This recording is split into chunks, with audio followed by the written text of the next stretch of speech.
Hello guys, welcome back to my ছোট্ট mini blog. So আজকে যাচ্ছিলাম আবার কাকিদের বাড়িতে, ওখানে ছিল কালী মায়ের মেলা।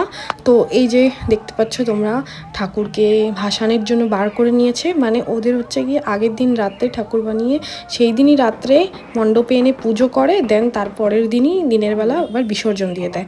তো আমি গেছিলাম পরের দিন গিয়ে এই যে দেখতে পাচ্ছ মায়ের বিসর্জনের জন্য বের করে নিয়ে গেছে মাকে। আর আমরা এখানে একটুখানি ফুচকা আর একটু গজা এইসব মেলার মধ্যে ট্রাই করে নিলাম।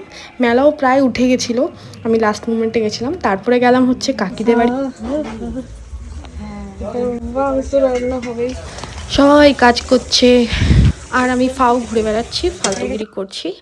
এই যে পুচকুগুলোর সাথে গেছিলাম, একটুখানি লেগে নিলাম। ছাগল ছানাগুলো সে বেশ দৌড়াদৌড়ি করছিল আর এ পড়ে পড়ে ঘুমাচ্ছিল, একটু ঝিমিয়েছিল আর কি।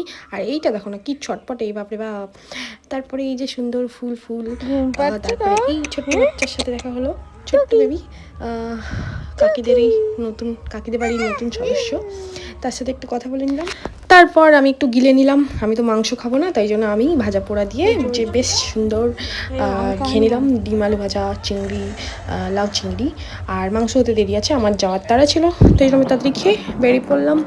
তো আজকের ব্লগ এইটুকুই, দেখা হচ্ছে তোমাদের সাথে নেক্সট ব্লগে।